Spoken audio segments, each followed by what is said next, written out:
I never thought one decision, one seemingly small selfish act, would bring my entire life crumbling down. But as I sit here now, staring at the empty house that was once filled with warmth and love, I realize I was blind. I didn't see the signs. I didn't realize what I had until it was ripped away from me. And the worst part? I did it to myself. It all started with our daughter's wedding. Melissa, my only child, the one I swore I loved more than anything. But when the time came for her big day, my mother and I made a choice. A choice that at the time seemed justified. A choice I can never take back. We skipped the wedding. I can already hear the judgment in your mind, and trust me, I've judged myself 1,000 times over. But back then I convinced myself I had my reasons. Melissa was marrying too young, barely 23, to a man we barely knew. I thought she was making a mistake, and no amount of reasoning could change her mind. Daniel, my husband, was all for it. He adored our daughter, respected her choices, and supported her fully. But my mother, Patricia, saw it the same way I did. "We should teach her a lesson," she said over coffee one afternoon, swirling her spoon in her cup. "If she wants to make adult decisions, let her deal with the consequences alone. We're not going to pretend to support something we don't believe in." I hesitated. But what about Daniel? He'll never agree to this. He's been involved in every detail. He'll go no matter what.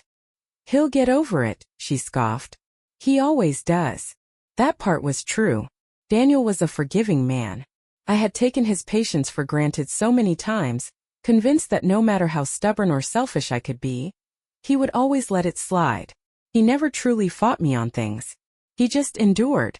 So when my mother suggested we take a trip instead of attending Melissa's wedding, I let her voice drown out the guilt creeping in. A week in Italy. Just the two of us. A long overdue mother-daughter trip filled with wine, shopping, and sightseeing. I told myself Melissa would understand eventually, that she would come to see we had her best interests at heart. But I was wrong. I remember the moment I told Daniel. He had been in the kitchen, reading over the final guest list, a small proud smile on his face. He looked up when I walked in, his eyes lighting up the way they always did when I entered the room. That, I now realize, was the look of a man who still loved his wife despite everything. "I need to tell you something," I said, placing my hands on the counter. He set the papers down. "What's up?" I hesitated, suddenly feeling like a coward. But I had made up my mind. "Mom and I are going to Italy for a week." He blinked. "Italy?" I forced a smile. "Yes. Something we've always talked about doing. A girls' trip. We leave next Thursday." His face changed, the smile disappearing. "Next Thursday? The wedding is Saturday." "I know," I admitted, gripping the counter. "But, Daniel, I don't support this wedding. I can't pretend to be happy for Melissa when I think she's making a huge mistake. I need her to see that." Daniel just stared at me, his jaw tightening. Then he let out a breath and shook his head. "You're serious?" "Yes," I said, crossing my arms. "I think this is the right thing to do." I expected an argument, a fight, an explosion of anger. But instead he simply nodded, his eyes dull and unreadable. "Then go," he said, turning back to the papers. "Do whatever you want." I thought I had one. I thought his silence meant acceptance. I had no idea that, in that moment, Daniel was making a choice of his own. A choice that would leave me utterly destroyed. The flight to Italy was smooth. My mother and I toasted with champagne, our glasses clinking over our first-class seats, and for the first time in months I felt completely free. No wedding stress. No exhausting conversations with Daniel about how we should support Melissa no matter what. No pretending to be the proud, supportive mother when I knew deep down she was throwing her life away. We spent the first 2 days in Florence, wandering through museums, drinking expensive wine, and indulging in pasta that melted in my mouth. I should have felt some guilt, but I convinced myself Melissa would get over it. She had Daniel there after all. And if I was being honest, I expected her to call me, angry at first but then desperate for reconciliation. She didn't. Not on the wedding day. Not the day after. Not at all. I checked my phone obsessively, scrolling through social media for any sign of how things had gone. The first post I saw was from Daniel's account. A single picture of Melissa in her wedding dress, standing next to him. Her hand clutched his arm, her smile radiant. But there was something in her eyes that nearly made me drop my phone. Pain. Disappointment. Hurt. I didn't see a single photo of Daniel and me together. No mention of me at all. Just comment after comment from family and friends expressing their love and admiration for him, the man who had stood by our daughter's side when I hadn't. Then came the post from Melissa herself. To the man who raised me, who never wavered, who stood beside me when others turned away. Thank you for walking me down the aisle, Dad. I love you. My heart slammed against my ribs. I reread it a dozen times, each word a dagger twisting in my gut. There was nothing about me. Not a single acknowledgement that I even existed. She'll get over it, my mother said, waving her hand dismissively when I showed her the post. Give her time. But I knew better. Melissa had been close to Daniel her whole life, but she had always come to me first. Always. I was the one she confided in about boys, about school, about her dreams. But now I had been erased from her biggest moment. And then the calls stopped coming. Not just from Melissa. From Daniel too. First I thought he was sulking, punishing me with silence. But when I tried calling, my calls went straight to voicemail. My messages were marked as read, but went unanswered. The only sign that Daniel even existed was his activity online. Pictures of him at the wedding, at the reception, sitting at a table surrounded by friends and family, looking happy, relieved, like a man who had just been set free. The first wave of panic set in on our last night in Italy. My mother and I were having dinner on a rooftop terrace. The sunset painting the sky in shades of gold and red, but I couldn't enjoy it. Not when I felt something was deeply wrong. Maybe you should call one of your friends back home, I murmured, swirling the wine in my glass. See if they've talked to Daniel. Why? So you can let him guilt trip you. My mother shook her head, spearing a bite of salad. You did the right thing. Don't start second-guessing yourself now. I stared down at my phone, my stomach churning. I have a bad feeling. About what? I didn't have an answer. I only knew that something was waiting for me back home. Something I wasn't prepared for. The moment we landed, I knew something was wrong. It wasn't just my gut twisting with unease, it was the silence. Daniel was always the dependable one. No matter what argument we had, no matter how stubborn I could be, he was there. Even when he was angry, he'd at least send a curt message. Landed yet? Or let's talk when you get home. But this time? Nothing. Not a single text. Not a missed call. I tried calling him again as I dragged my suitcase through the terminal. My mother close behind me. Straight to voicemail. Again. Maybe his phone is off, my mother suggested. Or maybe he's just being dramatic. I didn't answer. I just kept walking. The unease turned into full-blown panic when we pulled up to the house. At first glance, everything looked the same. The neatly trimmed hedges, the driveway that had always been filled with life. But something was off. The lights inside were dark. The garage was empty. I stepped out of the car, gripping my suitcase tightly. A sick feeling slithered into my chest as I approached the front door. I pulled out my keys with shaking fingers and tried to unlock it. Click. The key didn't turn. I tried again, jiggling the knob harder. Nothing. Locked out. What the hell? My mother scoffed. Did he seriously change the locks? My throat was dry as I pounded on the door. Daniel. My voice cracked, panic seeping in. Open the door. This isn't funny. Silence. I turned, grabbing my phone, and dialed Melissa instead. She picked up after 2 rings, but her voice was cold. What do you want? I blinked. She had never spoken to me like that before. Melissa, where's your father? Why is the house locked? A short, bitter laugh. You mean his house? The words hit me like a slap. His house. What are you talking about? I demanded. Melissa sighed, exhaling like she couldn't believe she was even bothering to have this conversation. He's gone, Mom. He packed up and left. And he took everything. The ground tilted beneath me. What do you mean he left? I mean he left you. I stood frozen, gripping the phone like it was my lifeline. My mother shifted uncomfortably beside me, arms crossed, but she was silent now. Melissa continued, her voice cutting like glass. You abandoned me on the most important day of my life. You chose a vacation over your own daughter. Dad was the only one who stood by me, and you know what? He finally realized something. I swallowed hard. Melissa, please. He realized he doesn't owe you anything. Tears stung my eyes as I stumbled back from the front door, my mind spinning. This isn't happening. This isn't real. But it was. Because when I finally worked up the courage to check my email, the first thing I saw was the divorce papers.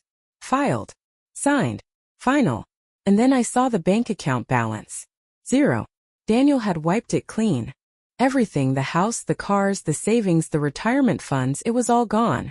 And for the first time in my life I realized I had lost it all. That I don't remember how long I stood there, gripping my phone so tightly my fingers ached.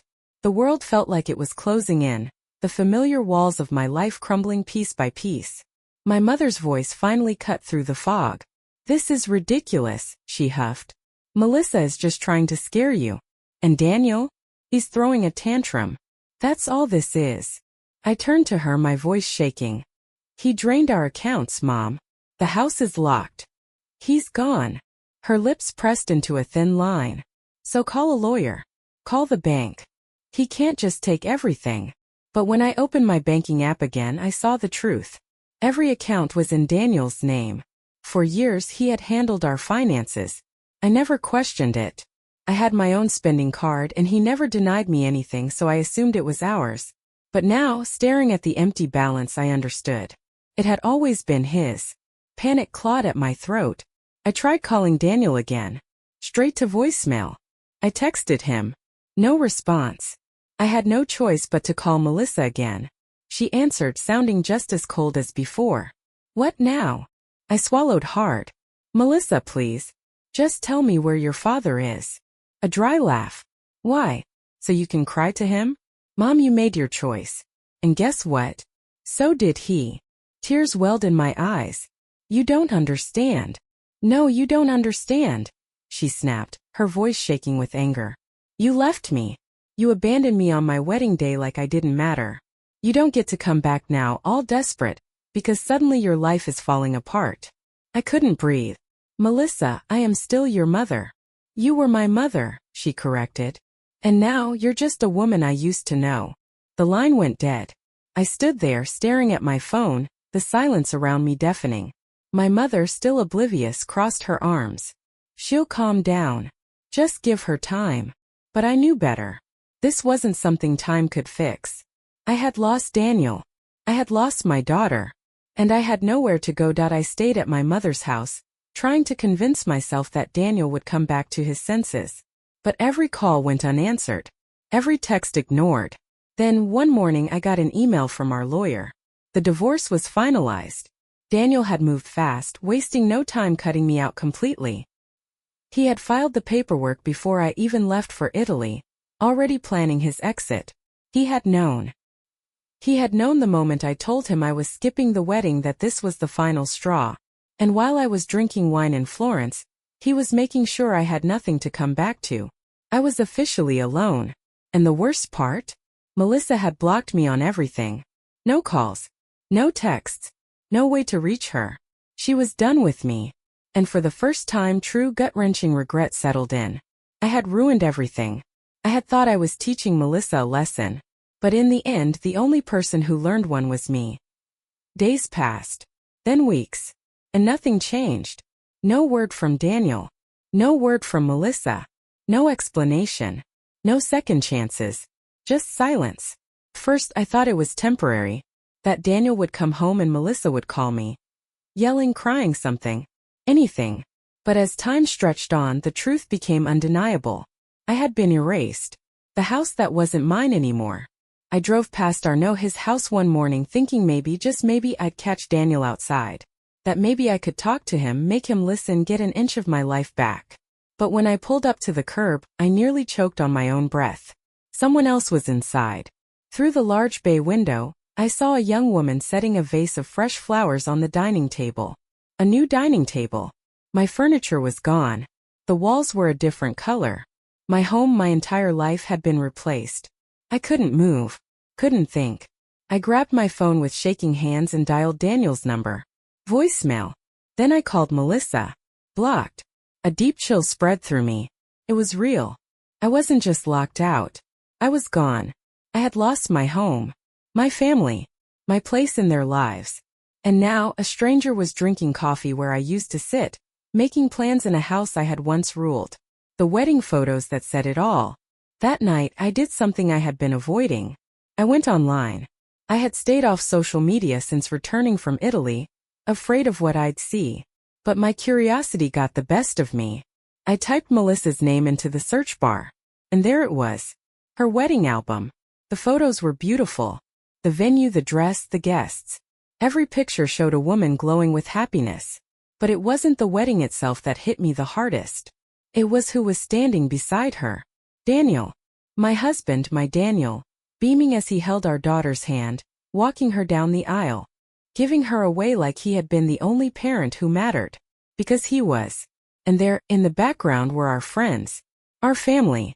People I had known for years, celebrating as if nothing was missing. As if I wasn't missing. I wasn't just forgotten. I was unnecessary. My hands trembled as I scrolled through comment after comment, all of them praising Daniel. What a wonderful father. Melissa is so lucky to have a dad like him. Such a beautiful wedding surrounded by love. Not a single mention of me. Because I hadn't been there. Because I had chosen not to be. Tears burned my eyes as I slammed my laptop shut. This was my punishment. Not just losing Daniel. Not just losing Melissa. But realizing.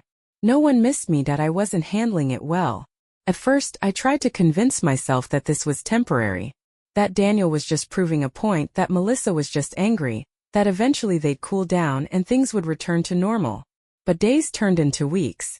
And then weeks turned into months. And nothing changed. No calls. No texts. No olive branch extended. Just silence. And I was drowning in it. The first attempt at contact. Melissa had blocked my number. Daniel ignored my messages. So I tried a different approach. I drove to Melissa's workplace, a boutique marketing firm downtown. I knew where it was because I had gone there before, back when she first got the job. Back when she still wanted me in her life. I waited outside the building, rehearsing what I would say. Melissa, sweetheart, I know you're upset, but can we please talk? I was wrong, I see that now. I just want a chance to explain. Please, I miss you. I saw her before she saw me. Walking out of the building in a sleek, fitted blazer. Her hair curled just the way she always liked it. She looked grown. And she looked happy. Not like someone who had been missing her mother. I stepped forward. Melissa. She froze mid-step, her expression hardening the moment she recognized me. For a second, neither of us spoke. Then she sighed. Mom, what are you doing here? I needed to see you. I needed to talk. My voice cracked and I hated the way I sounded. Desperate. Small. Melissa exhaled sharply, checking her watch. I don't have time for this. Melissa, please. My throat burned as I fought back tears. I made a mistake. I should have been there. I should have. Her jaw clenched. You didn't just miss my wedding, Mom. You chose to abandon me. I shook my head, reaching for her hand. I didn't mean. She pulled away like my touch burned her.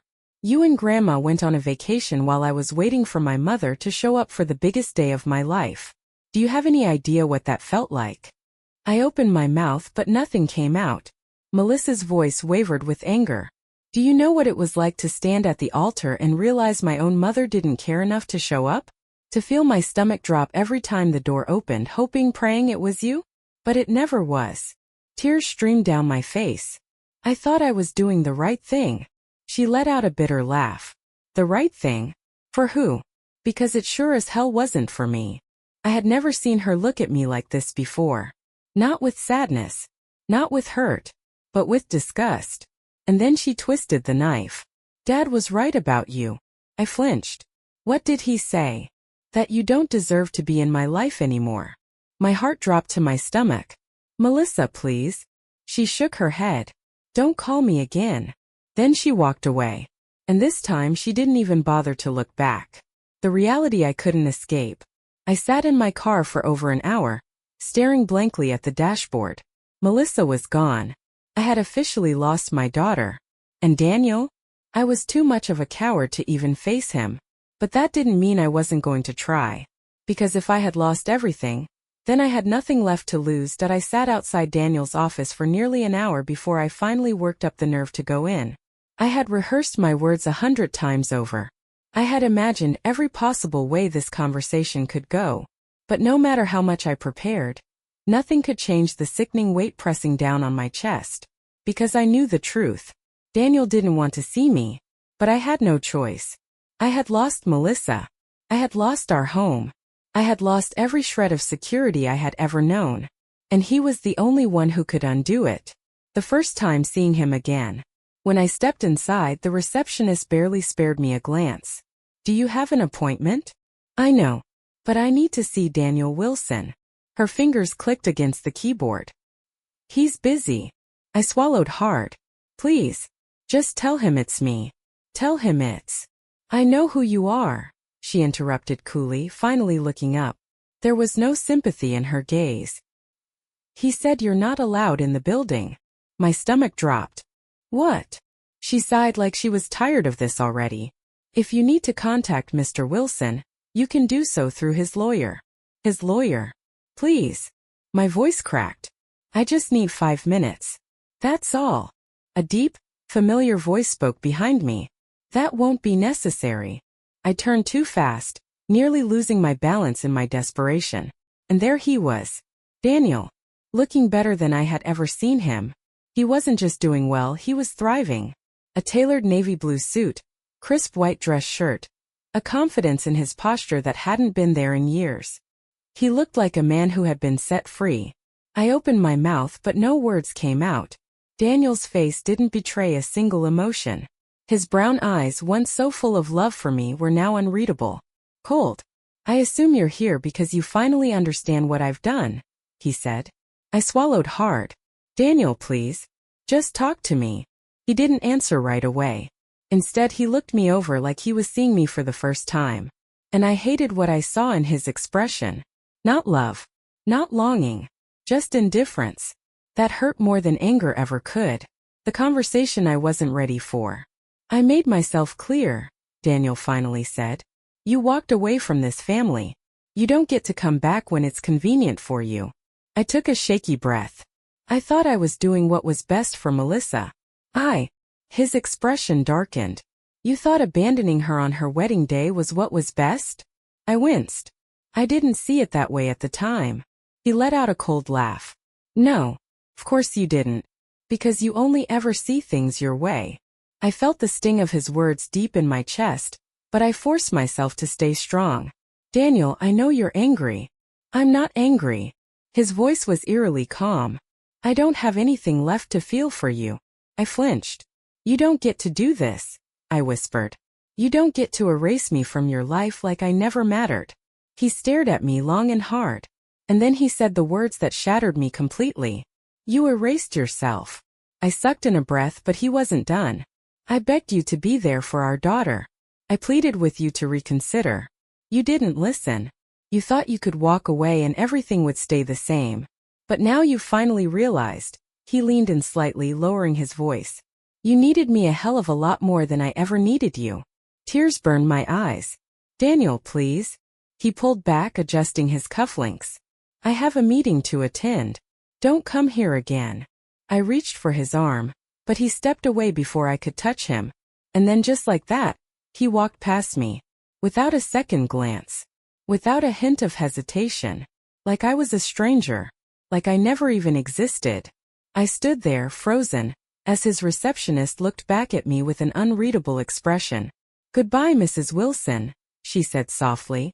I felt the finality in those words. I had lost my daughter. I had lost my home. And now I had truly, completely lost my husband. I don't remember leaving Daniel's office. One moment I was standing there, watching him walk away from me like I was nothing. The next I was sitting in my car, gripping the steering wheel so tightly my knuckles were white. I had come here expecting a fight, expecting anger, expecting something, but I got nothing. And that was so much worse. I had been erased, not just from Daniel's life, but from Melissa's, from the home we built, from everything I had once taken for granted. And for the first time I felt it completely. I had nothing left. The friends who weren't friends. I pulled out my phone, scrolling through my contacts, desperately looking for someone. Anyone who could help me. I started with the friends I used to brunch with, the ones who always gossiped and laughed over overpriced mimosas. But call after call went ignored. The texts I sent were left on read. I had no one. Not a single friend who was willing to pick up the phone. That's when I realized. They had all chosen Daniel. Of course they had. Daniel was kind, stable, loyal. He had spent years being the perfect husband while I had spent years taking him for granted. They saw what I hadn't. They saw what I had thrown away. And they didn't want me around anymore. The money that wasn't mine. I called the bank next, even though I already knew what the answer would be. Mrs. Wilson, the woman on the other end, said politely, "I'm sorry, but there are no active accounts under your name. No savings. No checking. Nothing." Daniel had made sure of that. "Is there anything else I can help you with?" the banker asked. I hung up without answering. My hands trembled as I stared at my phone screen. I had no home. No money. No job. Nothing. I had walked away from my family thinking I still had power. But Daniel had taken it all from me before I even realized what was happening. Rock bottom feels like this. I drove back to my mother's house in a daze. She was in the living room watching one of her soap operas, sipping tea like nothing was wrong. Like my entire world hadn't just collapsed. "Did you talk to Daniel?" she asked without looking away from the screen. I dropped my purse onto the floor, sinking onto the couch. "He's done with me." Her lips pressed into a thin line. "Well, you did abandon your daughter's wedding." I snapped my head toward her. "You were right there with me." "And?" she shrugged. "I didn't have a husband to lose." "You did." I stared at her, my stomach twisting. "You told me it was the right thing to do." She sighed, finally looking at me. "No, I told you what I thought. But you're a grown woman, aren't you?" My chest tightened. "Mom, you made your choice," she said flatly. "And now you're dealing with the consequences." I couldn't believe what I was hearing. My mother, the one person who had encouraged me to do this, was washing her hands of it. Of me. I stood up, my voice shaking. "I have nothing, Mom. Nowhere to go. No money. What am I supposed to do?" She gave a careless shrug. "Figure it out." My heart sank. Even she was done with me. The end of the road. I went upstairs and locked myself in the guest bedroom. And for the first time since this nightmare started, I sobbed. I had lost everything. My husband. My daughter. My friends. My home. And now, even my own mother had turned her back on me. This was it. This was rock bottom. And the worst part? I had no one to blame but myself. I barely left my mother's guest room for the next few days. I spent most of my time staring at the ceiling, my thoughts racing in circles. I replayed every single moment that had led me here. Every bad decision. Every selfish choice. I kept thinking that maybe if I had done one thing differently I wouldn't be here. But it was too late for that. Regret didn't change the past. And now there was no way to fix it. The job search that led nowhere. I tried to look for work. I had never needed a job before. Daniel had always provided for us. But now I had no choice. So I dusted off my old resume, put on the best outfit I could still afford, and started applying everywhere. But it didn't take long to realize how screwed I really was. I had no degree. No real experience. The last time I had worked, Facebook didn't even exist. I walked into an office one afternoon, hoping for at least an interview. The receptionist barely looked at me as she handed my resume back. "We're looking for someone with actual experience," she said flatly. "Maybe try retail." I left that office humiliated, burning with shame. I wasn't qualified for anything. The friends who didn't care. Out of desperation, I reached out to old friends again. But by now the message was clear. They weren't interested. "Sorry, things are really busy right now. Hope you're doing okay. Take care. I think it's best we don't stay in touch." Every door was slamming shut in my face. I had burned so many bridges without realizing it. And now there was no way back. Melissa's last message. One night, as I lay in bed staring at my phone, I did something I knew I shouldn't. I sent Melissa one last message. "I miss you. Please, can we talk?" It was pathetic and I knew it. But I didn't care. I just needed something, anything, to make me feel like I still had a shred of my old life. An hour later my phone buzzed. For a split second hope bloomed in my chest. But then I saw the message. Don't contact me again. My hand shook as I reread the words. It wasn't just a rejection. It was final. Melissa had made her decision. And just like Daniel, she had cut me out for good. Nowhere to go. That night I walked downstairs to the kitchen, my heart pounding. My mother was sitting at the table, flipping through a magazine. I need help, I said quietly. She didn't look up. I already let you stay here longer than I planned. My stomach clenched. Mom, please. Just a little more time. She sighed, finally setting the magazine down. You're not a child and I'm not your safety net. You made your choices. Now it's time to live with them. I stared at her, my throat tight. You're kicking me out? I whispered. I'm telling you it's time to figure things out on your own. I swallowed hard. Where am I supposed to go? She shrugged. Like she didn't care. Like I was just another burden. Rock bottom has no mercy. I went back upstairs, numb. I had nothing left. No home. No money. No friends. And now no family. I sat on the bed staring at my packed suitcase. For the first time in my life I had no idea where I was going. Because I had nowhere to go, I stood at the bus stop with my suitcase, staring blankly at the schedule posted on the board. The crisp autumn air bit at my skin, and the sounds of passing cars felt distant, like they were part of another world. I had no plan, no destination, just an overwhelming sense of loss pressing down on my chest. I was no longer a wife, no longer a mother, no longer the person I had spent years pretending to be. I had become nothing. The stranger I had become. The ride to the motel was quiet, save for the occasional coughs of the old man sitting 2 rows behind me. I clutched my suitcase like it was my last connection to the life I once had, the life I had destroyed with my own choices.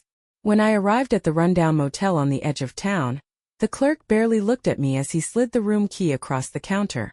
I could feel his disinterest, his silent judgment. I wasn't a person to him. I was just another broken stranger passing through. The room smelled like mildew and old cigarettes. The carpet was stained, the curtains faded. I sat on the edge of the bed staring at the walls, my mind blank. This was my life now. No home. No family. Just an empty, lifeless room. Daniel's final move. The next morning I woke to a knock on the door. For a moment my heart leapt. Maybe Daniel had changed his mind. Maybe he had come to find me, to tell me there was still hope. But when I opened the door, it wasn't Daniel standing there. It was a man in a suit, holding a thick envelope. Elizabeth Wilson? I nodded, my mouth dry. He handed me the envelope. You've been served. My hands trembled as I opened it. Inside was a stack of legal documents, a formal notice of eviction from the last property in my name, a small vacation rental I had inherited from my grandmother years ago. I didn't even know Daniel had known about it. But of course he had. And now, with his meticulous precision, he had stripped it away just like everything else. I sank to the floor, clutching the papers to my chest. It wasn't just about the property. It was about control. Daniel had taken everything. My home. My security. My dignity. He had left me with nothing but the weight of my own guilt. The weight of justice. I spent the next few days wandering the streets, looking for work, looking for hope, looking for anything to make me feel like I wasn't completely worthless. But everywhere I went I was met with rejection. We're not hiring. Sorry, you don't meet the qualifications. We'll keep your resume on file. No one cared about my story. No one cared that I had once been someone. 'Cause now I was no one. I thought about Daniel. About Melissa. About everything I had thrown away. And for the first time I understood the depth of my failure. I had been selfish. I had been arrogant. And now I was paying the price. Justice served. The motel room became my prison. Every night I stared at the cracked ceiling, replaying every mistake, every argument, every decision that had led me here. And every morning, I woke to the same crushing realization. This wasn't a nightmare I could wake up from. This was justice. Daniel hadn't just left me. He had freed himself. Melissa hadn't just blocked me. She had moved on. They had both realized what I never had. I wasn't worth fighting for. And now, as I sat alone in that room, my suitcase still packed, my heart heavy with regret, I knew the truth. Justice wasn't about revenge. It was about showing me exactly who I had become. And Daniel? He didn't need to say a word. Because in the silence, I finally heard everything he had been trying to tell me.